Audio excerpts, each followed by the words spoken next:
How do you make it stick? Your biggest enemy is you. Hey everybody, today's episode is brought to you by Impact Theory University's own Business Decision Making Workshop.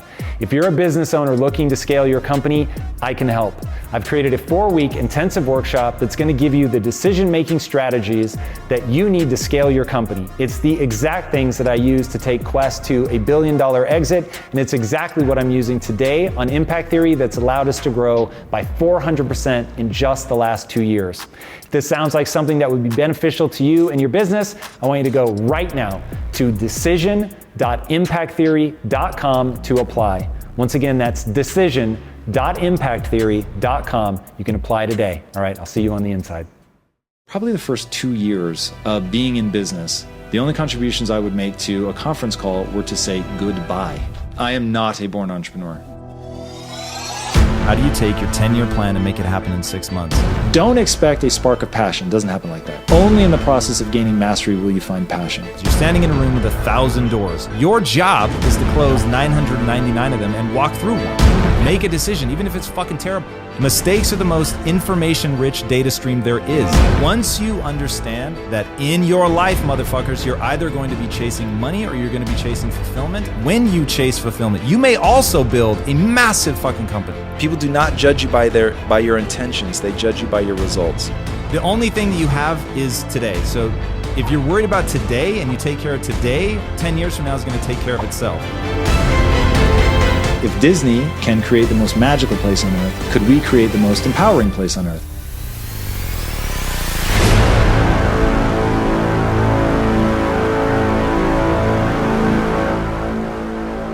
So when someone comes to you and says, oh my God, look what you've built, it's so inspiring, but I don't know what my purpose is. I don't know what makes me passionate. I'm not sure which direction to take. Like, what is the counsel? I'm sure you field this question all the time. Like, what is your counsel to that individual? So first and foremost, go play, go discover, like wander around, go to a different country, like encounter enough stuff that you see what actually gives you that spark of interest. Don't expect a spark of passion. It doesn't happen like that. You're going to be interested by something, and that something will be maybe a little more interesting than the next thing. That thing, now go down the process of really engaging with it. Like, go full in. So if you were traveling around India and you went and taught a week-long math class and you were like, I've never been this fulfilled in my life, move to India and teach in the slums for a year.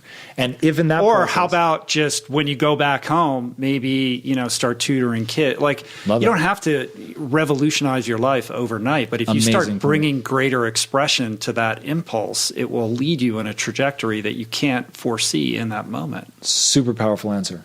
So I'm 1,000% with that. Engaging with it, whatever face that takes, but really spending time with it, really doing it.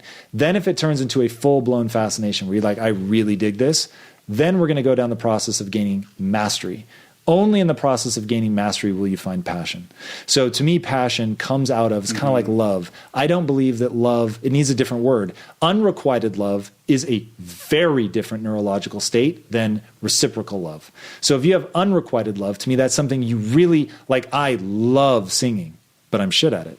So I have unrequited love. I love singing, but singing does not love me back. Now, I could go down the process of gaining mastery, and then I may find that I have a real passion for it, because part of it's going to become, I'm gaining this skill, and this skill of singing allows me to have an emotional impact not only on myself but on other people. I can make them feel good. I can change their mood. I can tell a story, whatever it is that you want to do with the music. But when you're able to do that and you're truly good at it and it has the outcome that you desire, then it can become a passion. But to get a passion, you've got to fight through just ridiculous amounts of boredom, fatigue, everything to truly become good enough at it that it's a skill that has utility. I think people are also terrified they're going to miss out on something. And it's the only thing that you have is today. So if you're worried about today and you take care of today, 10 years from now is going to take care of itself. What do you fucking love doing right now? What do you want to get great at right now? You're so right, because you're not going to know the alternative. There's no weird video game where you pick a path, but then you get to rewind it and watch what would have happened. Like if you go to move to the company's headquarters in Afghanistan, or go to work to a different friend in Cincinnati, or move to the big city of New York, Royce, you're not going to know how it would have worked out. And if it sucks, switch it up. Like, that's the thing that drives me nuts. Here's how I think entrepreneurs need to think of themselves. You're standing in a room with 1,000 doors. Your job is to close 999 of them and walk through one. People are so paralyzed by all the opportunity cost of actually having to shut a door that they never make a decision. Make a decision, even if it's fucking terrible. Dude. Mistakes are the most information-rich data stream there is. I love this, dude. Standing still that's right. is the only problem. So I want to get people on obsessive thinking. So one of the things people always ask me, okay, what's your secret to your success? I normally say reading, but I'll say that there's actually something else I do that people, it's hard to articulate, but here it goes. There's a great question that Peter Thiel asks. How do you take your 10-year plan and make it happen in 6 months? So if you obsessively think about, how do I accelerate this? Like, what's that quantum leap forward? And for him to be thinking about that, like the collapsing down to very little expense so that he can get into a place that's actually winning, win with that, build like a package up that he can go pitch to people and say like, look, I only want whatever, I want to flip more scooters, whatever. So he's getting in at, 1,000 or 10,000 instead of, 400,000. Then he can build that momentum and you just keep going upstream. Lack of patience, man. Yeah. Lack of Well, it's interesting. You and I disagree on the use of the word patience, like so violently. Please. So my thing is fuck patience, literally. But the thing is, I always tell people, I know what Gary means, and Gary means play the long game. Macro patience, micro speed. 1,000%. The problem is when people hear patience, they get in They a become passive passive. mode. Yes. So I'm fucking psychotic brother, about that. You use the word passive though. Yeah, exactly. You can't let people get into a passive That's situation. fine. The word's patience, not passive. Yeah, but what I'm saying is when people hear that word out of anyone's mouth, I understand. they but go I'm in the living wrong a direction. life of everybody semantically articulating the manipulation of words to their non-meaning. It's interesting. So here's how. Like I love when people like the amount of judgment that is being thrown at me right now in circles around people manipulating the words that I'm like. It's absurd. Like patience is not passive. So my thing is, how do people react to it? I couldn't agree more. But the reality is if we are now in a place where we can't allow the words to actually mean what they mean, we have to challenge that conversation as well. Because now you're getting into how people filter everything, and now we're talking about the most important P, which is perspective. If their filter is taking it, then that's what gets so interesting about having to do this one-on-one versus through content. Content is vulnerable in its macro. It's super interesting shit.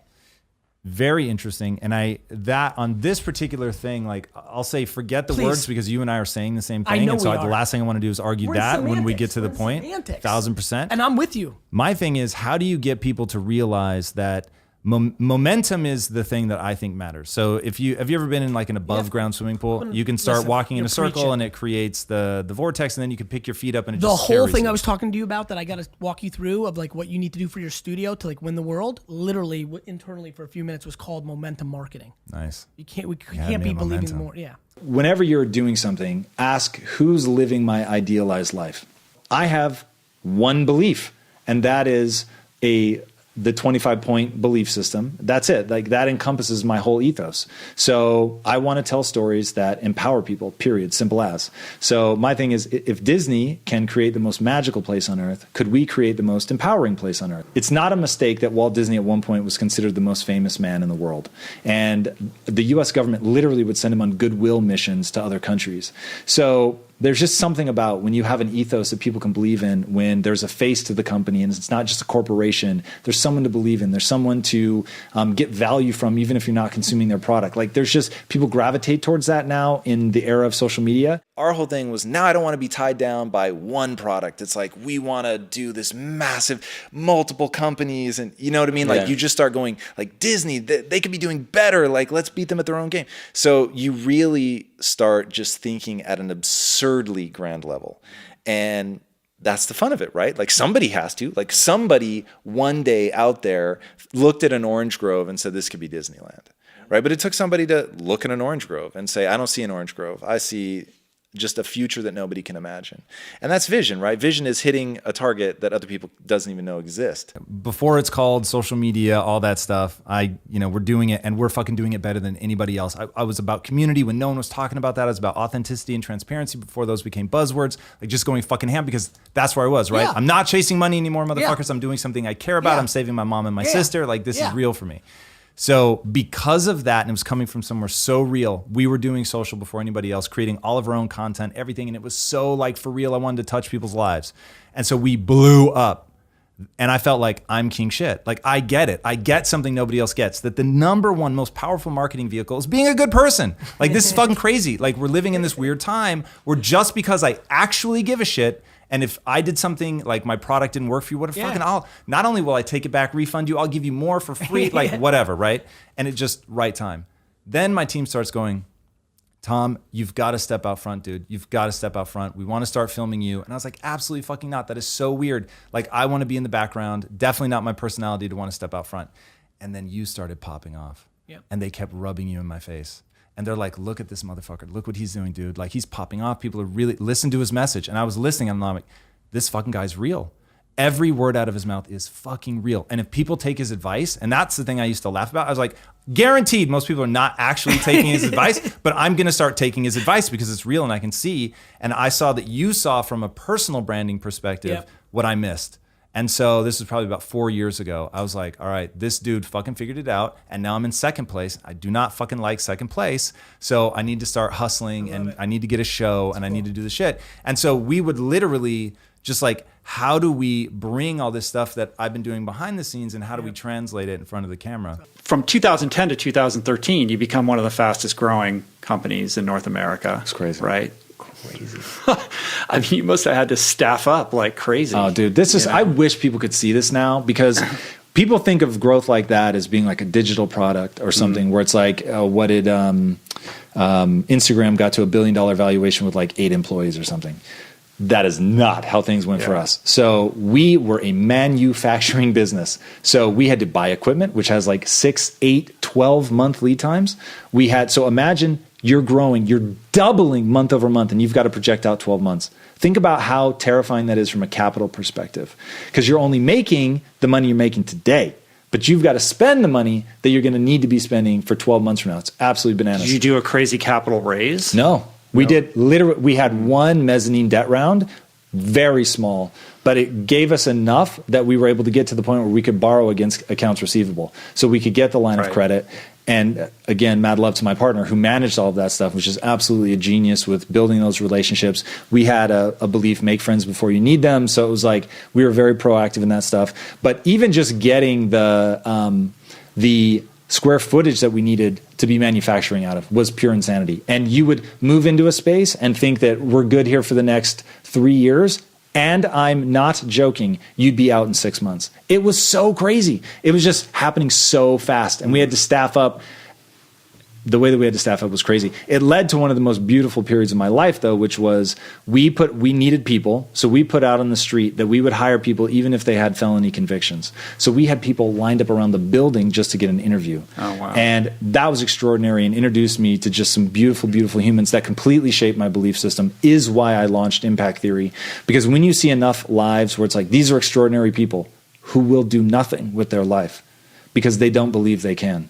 Elon Musk has an awesome quote, and if what you're trying to do is important enough, even if the probable outcome is failure, you still need to do it. Mm-hmm. And so even if the probable outcome of Impact Theory is failure and we don't build, the next $10 billion businesses and we don't create the most potent library of amazing intellectual property, think Star Wars, think the Marvel Universe, if we fail at that, knowing what we're trying to accomplish from impacting culture perspective of telling stories that will resonate with, the kids in the inner cities right now. Because the next Einstein, he's in the inner cities. The next Elon Musk, he's in the inner cities. Right. It just statistically, they're there. Just waiting to be reached. Yeah, but their frame of reference is so destructive that they'll never do it.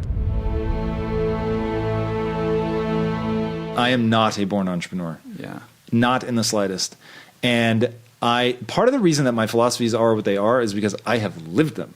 So when I talk about having a negative voice, it's because I have one and it is aggressive. When I talk about anxiety, it's because I had anxiety. When I talk about being able to become an entrepreneur, it's because I had to.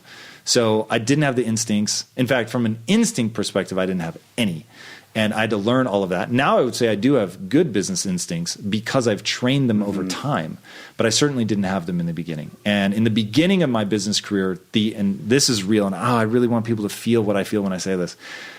the only contributions that I would make for probably the first 2 years of being in business, the only contributions I would make to a conference call were to say goodbye. And I remember looking forward to that because I was finally going to get to say something. But because at least I knew enough to keep my mouth shut when I didn't know and I didn't understand, and I didn't want to look stupid.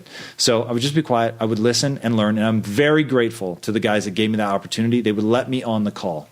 So I was often in rooms that I probably would never have been allowed to be in if I'd been in a traditional company. But because it was a startup, they just kept letting me listen in on phone calls and stuff. So that ended up being really, really extraordinary for me. But yeah, I had to learn to be an entrepreneur. Yeah, I think of entrepreneurs as athletes that don't have a limit to their body. So it's like, it's one thing if you know you're only going to be in the NFL for 4 years because your body can't take the tax. Right. When you're going to be in it forever, it's like, yeah, if you fuck this play up, you make a mistake, what's And the matter? You're going to get more entrepreneurship is powerful. more science than people realize. Like, you're learning from the nose. It's a data point you build on top of it. You get a lot of criticism for it. I get a lot of criticism for how many hours I work. And I'm like, motherfuckers, are you not listening? Like, here's the punchline. Happiness. I work that hard because I'm having fun. I hope you guys are enjoying this episode, which is brought to you by Impact Theory University's Business Decision Making Workshop.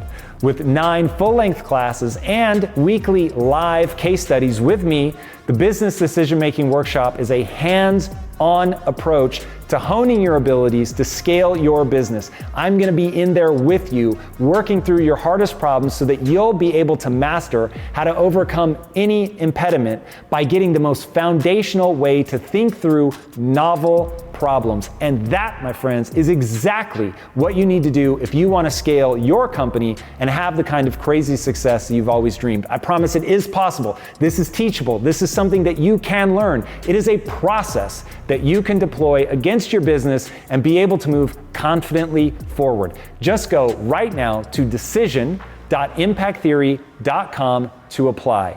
Do not delay, my friends. Spots are limited. Again, go to decision.impacttheory.com and apply today. I'll see you guys on the inside.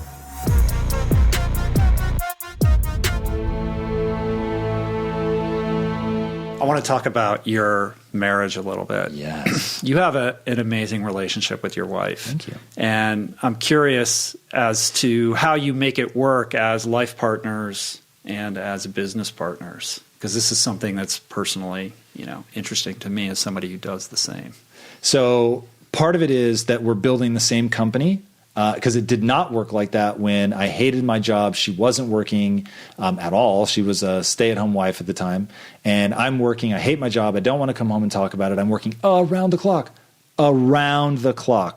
And so I just wasn't spending time with her. So it was a nightmare. And so finally at 6.5 years, she pulls me aside and says, this is now damaging our marriage. Now, going back to like your rules and all of that, my highest value is my marriage. That's the thing I value over the wealth, over ambition, everything. So if ever I was doing something that's damaging my marriage, I'm going to correct course. And so that was part of why I went in and quit, and I started taking time off. And you got married young, right? I did. Yeah, I got married at 26. And so realizing that, okay, I'm now damaging the marriage and that the marriage is my highest priority, then it's very clear I need to change something. So that I have that in the right order in my life so that when my wife says, hey, you need to make a change, I actually make it. And I'm not conflicted about it. It's very easy. Then my wife is very good at giving me all the rope in the world to be ambitious, to pursue those things that matter to me so much, but that she speaks up when it gets to the point where she is actually having a hard time now. And she is very good at that on 2 levels. 1, not saying it too soon, and 2, actually protecting the marriage, because I'm bad at that. So I get so focused on what I'm doing, and I'm so in love with trying to solve that puzzle and push it forward and all that, that I would push things too far, for sure. And so it's an area where I always tell people, the one group that I think there is a tool that is underutilized by this community, and that is anorexics. And I totally get it. It is truly a battle. You're fighting for your life. I'm not making light of this at all. I just know about myself that the intoxication of the willpower to not eat is something I feel very strongly. It's how I ended up losing 60 pounds and getting really lean. And the way that I did it was essentially by starving myself over extraordinarily long periods of time. And I felt so good about myself for being able to do it. I thought, this is how people get themselves in trouble. There's actually a positive side to this. And the sense of control and power and all that is very self-affirming. And I thought, okay, well, if I know that about myself and I know that I have anorexic tendencies, then I'm just going to tell my wife, you're in complete control of this. The second you tell me that I'm acting in any way, shape, or form in a way that's edging up towards illness, I will stop. Not because I want to, but because I trust you and I'm empowering you with something I don't think I can trust myself on. And so she did. And so when it got to that point, she said, okay, it's now, you're starting to worry me. I think that we're edging up on it. And I changed instantly. Not because I had reached my goals or because I thought she was right, because in a moment of emotional sobriety, I empowered her to know that I can't trust myself. So getting into that space where you go, I know this is an area that I have a blind spot. I'm not the right person to make this decision, even though it's actually about myself. I'm going to empower somebody that I love and trust, and then I'm actually going to follow through with that. And so that's a tool that's served our marriage very well. I know I can trust her to be the guardian of the relationship in terms of that. Are we spending enough time on it? And then it's, just constantly looking for ways to better communicate, defining terms. There's a whole host of very specific tools that we use. And then we both have growth mindsets, so we want to get better. Do you see a benefit more in 3 than 2? Because no matter when there's a 2, 1 unites, or do you see benefit in 2 over 3 or solo? I don't think there's any way to answer that question in the generic. So let me walk through the advantages and disadvantages of each. So as a solopreneur, you will have the most fun, but I think your likelihood of going out of business is the highest, because you don't have anybody checking you. So because it is very hard, I know because I try every single day, it is very hard to get your employees to challenge you, especially openly. So that means you're not getting all the good ideas. And there's no universe in which you have all the good ideas. I don't care how smart you are. So when there's no one who's your equal, it gets really hard to make sure that you have total clarity, and that when you're acting in a way that does not behoove the company, that somebody feels completely comfortable saying, that's not working. And when you don't have that, that's dangerous. But like having a vision and just being able to execute and not have to convince people is fun. So, and if you're right, then hey, it's great. I think that's probably also where the "it's lonely at the top" phrase comes from. Now, because I've never been alone at the top, for me, like that, there's no ring of truth to that. So I've always had partners.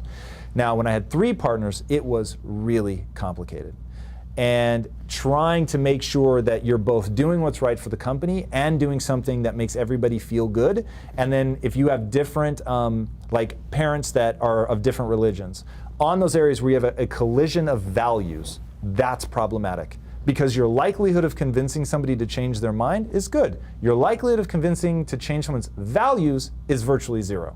Like, it is so deeply ingrained in who they are, they mistake it for the truth of the world. Right. So it's like, if I don't mean it in a religious context, but when you start thinking about religious values, you get how entrenched people become. So take 2 parents that have different religions and they want to raise their kid. To them, the stakes are high. The stakes may be this child will go to hell if they're not raised in the way that I want. You have 2 people thinking the same thing.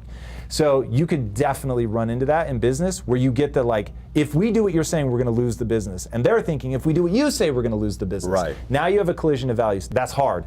And so navigating your way through that is very, very difficult. But when you have 3 people that hold each other in very high esteem, that have an insane degree of trust, that have been in the trenches for a long time, you've seen them at their most vulnerable and they still show up for you. Like, when you have that kind of history, then it's really extraordinary. But if you don't have that history, so finding a partner that you're going to make an equal partner right from the jump is tough. Now, a partnership of 2, you can get into a deadlock. And so at least when there's 3, there's a third person to be like, yo, I'm with this person on this. Good point. And so there's always somebody to break the tie. There's never like, well, how about this? We were never in a situation where we were in a 3-way deadlock.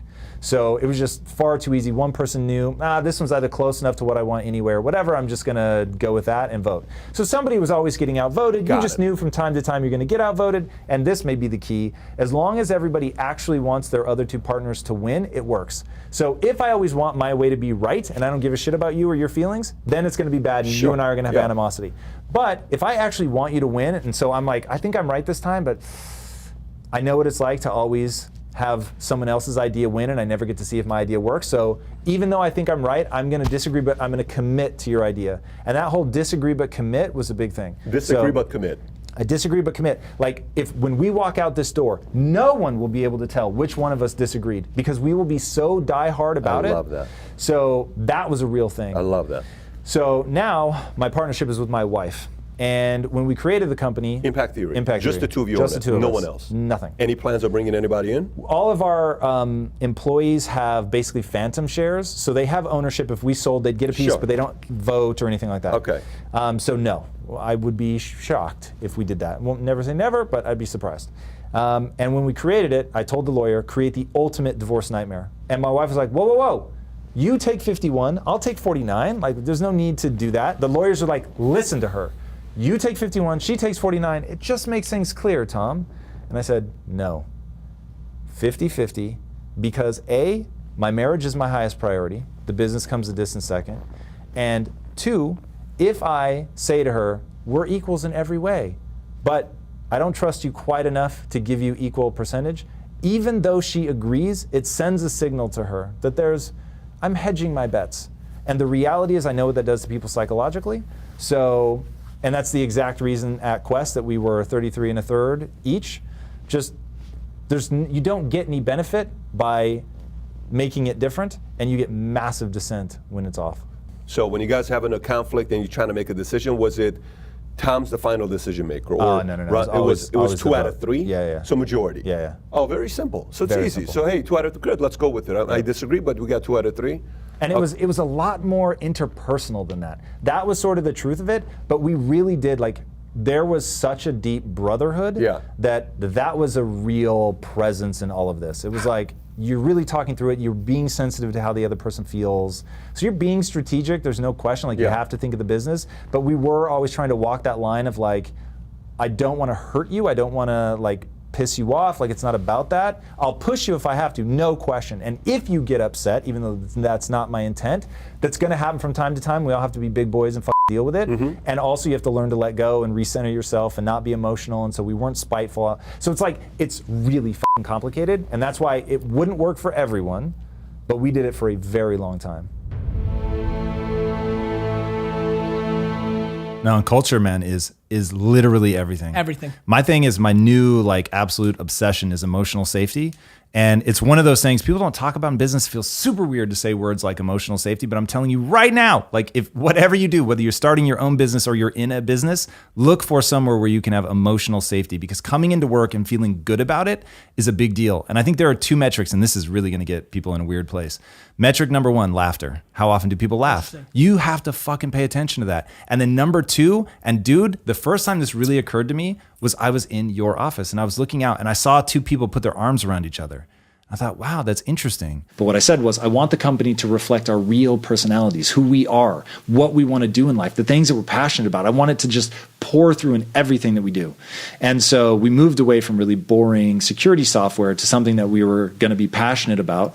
And the phrase that I used was, we need to ask ourselves, what would we do and love every day, even if we're failing? Because the struggle is guaranteed, the success is not. So for 3 very different reasons, we end up launching Quest Nutrition. But it was born out of that misery. It was born out of, I'm never going to be this unhappy again. I want to feel alive. I know about myself. I like community. I like connection. I like seeing people, being able to help them. I want to add value. I don't want to steer by money. Look, money's important, and don't get me wrong, I want to make even more money in my life. But there's a certain way that I want to make it. I want to make it by creating things that people value tremendously, and they would rather have than the money. I don't do hard sales tactics. It just doesn't make me feel good. So there are ways to generate tremendous wealth in your life that are all value add, humanity plus. And so that was the driver. Now, part of the reason that we ended up being so successful is, while that's now en vogue, at the time, everyone thought we were crazy. We come out talking about authenticity, about passion, about community, that there wasn't, social media as a phrase didn't exist, but using today's language, we're going to do all of this socially. All of our marketing is going to be social media. I'm going to use storytelling. I'm going to go back to stories. I'm going to tell people what it means to support this company, to buy this product. What does it say about them? Who are they? Who are we? And then we're going to step forward as people, as individuals. We want people to know who we are. And we're going to put employees first. So it's employees first, then customer. And when you do that and you're building this like tight ecosystem of people that you believe in, that believe in you, it's just, man, it's really extraordinary. And now it's a movement, but we were just early enough, using social media just early enough that we just broke and it just went crazy. When you've got winners on your team, the last thing you want to do is let any sort of pettiness get in the way. So we would actually have conversations about our emotions, like, hey, when you did that, it made me feel this way. Really? Yeah. Well, all of you? Yeah. Yeah, the And three of us. did you guys have a code together? Like, did you guys have something like a code of honor? Did you Yeah, have any kind of not stated or anything like that, but yeah, it was like, look, we're going to be die hard. We're going to do anything within our code of ethics to make this company successful. We're going to also support each other. We're going to look for ways to help each other shine. We're not going to like backstab. Like, we were so cognizant that internecine battles are ultimately the thing that bring you down. We were very cognizant that pairing up is a problem. So if two of us are really close, because I mean, we were together for 14 years. So over that time, it's like inevitably, one time you're feeling close to one person, the other you're feeling closer to the other person. So it's like you have to talk openly and say things like, hey, remember, coupling is one of the most dangerous things that we could face in a triumvirate, so we have to be very careful not to let that happen. Making sure that we're talking about emotions, that if something upset you, that you put it out on the table, that you talk about it, and that we make sure that we're very open and honest and direct. And I'll say that it became hard for other people because we were so direct with each other and so comfortable in that directness that if you then were direct like that with somebody else, in a way that you loved because it was so clear, people felt like you were being like cold or whatever. Like, just to give you an idea, if we wanted one of the other people to come to us, efficiency was one of our highest values. So you would just get a text that would say, come. And it wasn't, hey, can you please come to the office, whatever. It was, you would just get a text, come. And so whoever sent it, that meant go to their office. But you would send the same text, like you didn't think about it. But we had that kind of just ultra direct, everything is efficient. Once you understand that in your life, motherfuckers, you're either going to be chasing money or you're going to be chasing fulfillment, and nary the twain shall meet. And Thanks for call, brother. when you chase fulfillment, you may also build a massive fucking company. I'm going to do both. I always say, and I'm making up the rules, that I'm going to be the best entrepreneur because I'm going to make the most money and have the most impact on other entrepreneurs. Yeah, no, I love that. And I think there's a That's third the part to ambition. that I clearly see in your company and is literally the cornerstone of impact theory. And that is people over everything. It's the connection that each person feels, the trust. From that, we'll be able to do something extraordinary because when you believe in people, your guard is down, Let me you're ask you a emotionally question. invested. Yeah. Where does entitlement fall into it? Because I will tell you one of the flaws in me running Vayner over the last 7 years, and we've gotten a lot better in the last 2 years and we're well on our way, but I definitely created a macro culture of entitlement because I had people over everything and I took everything on my head. Yeah. So it's two things. One, it is absolute high standards. So you have to have standards, explain what they are, and know what people have to do in order to be in that sort of safety circle. And then the other is your boy Ray Dalio. I'm looking at your girl Lindsay down there. So Ray and his whole notion of say truth, hear truth. That is the one time I will say when I read that book, it changed me forever as an entrepreneur because it was a failure of my imagination to believe that you could hold thousands of people in an organization to, and this is how he says it, and this is so true. Even if you have a criticism that you're prepared to take to the grave, that you don't even say to your significant other, you still have an obligation to voice that. That's super fascinating because that is absolutely not a strength of mine. Radical candor is something I continue to evolve into. It just doesn't, I'm really great when shit comes natural to me. I just don't like money, and I will use money, and I'm really emotionally strong. I will help other people emotionally. Like, it's really funny. Radical candor, and that even to that level is absurd. No question is a strength of his and others that I haven't had. And now I've gotten dramatic. My brother AJ's was much better at it naturally. I've gotten a lot better, and it's been a strength of mine. Look, today we fired somebody that I've been thinking about it for 9 days. Super not pumped. I feel like shit right now. Yep. But if I don't do it, the whole fucking thing crumbles. Yeah, it gets toxic for other people. So people over everything doesn't mean keeping people around, even though you've manipulated your own self in believing they're better off with you than not with you. True, but here's part of why I say people over everything, and it doesn't mean that I'm just going to let you get away with murder. Sure. It's like you've got the collective, and for the collective to have trust and all of that, 100%. then they have to know that if That's somebody exactly right. isn't living up to it, they're not carrying their end of the bargain, that they're going to be let go, like simple as, but that it's going to be done openly and respectfully, and that you're going to help them transition out gracefully. Is it really possible? Is it really possible to go from being a broke kid to sitting in your beautiful home and here in Mulholland Drive in Beverly Hills For most and really people, make no. it happen? For most people, it's not. And that's not the answer you're expecting. And I hope each and every person out there is like, fuck you. Oh, they will After be. all that, you're going to tell me, like, I can't do it? Yeah. You goddamn right. And why am I telling you that? What did I say was the greatest gift anyone could give you? Doubt. Now I want you to put that on your shoulder. Let that chip piss you off. Let it focus your energies so that you'll go out and do something. And here's the reason. Here's why this is the safest bet in the world. Because I know most people are not prepared to suffer. They're not prepared to grind it out. They're not prepared to be bored. And that's the thing that a lot of people don't realize that is coming for you. You see that wall right there? I painted that. You see that wall right there? I painted that. You see the wall there? I painted that. Did it suck? Yes. And did I paint it in the middle of the night after getting no sleep? Yes. But do you have to grind that shit out and do boring stuff? Could I have said, what am I doing? I'm rich. Why am I painting this? This is retarded. Because I had a guest showing up. And if I didn't paint it, it wasn't going to get painted. Even though it should have been painted with a spray painter and been done in 5 minutes, my wife and I went in with little brushes and painted that shit stick by stick. We didn't complain about it. We just did it. Because that's what it means to have a goal and say it's all my fault and I'm going to make this happen. Now, for those of you that resonates with, for those of you that right now just had a moment of awakening and realize, holy shit, I'm going to kick myself in the ass. I'm going to go do something. Things are either I'm getting the result that I want or I'm not getting the result that I want. Go do it, man. Blow me away. Show me that you're the one. Show me that you're the one that cuts through the clutter, that really puts in the effort and makes it happen and holds yourself to a result. People do not judge you by your intentions. They judge you by your results. Get it done. Prove me wrong. Thank you for watching this episode, which again was brought to you by Impact Theory's very own Business Decision Making Workshop.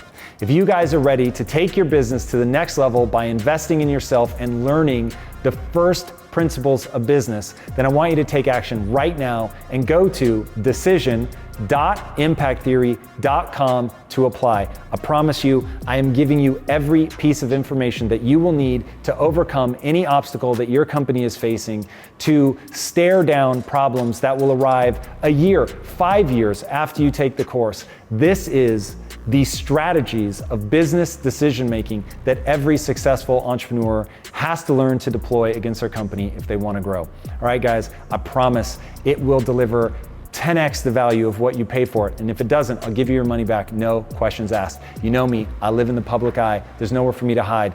This is me trying to give as much value as humanly possible. I really think this class will be transformative, and I hope you will sign up. Now we'll see you in the next live class. All right, guys, take care and be legendary.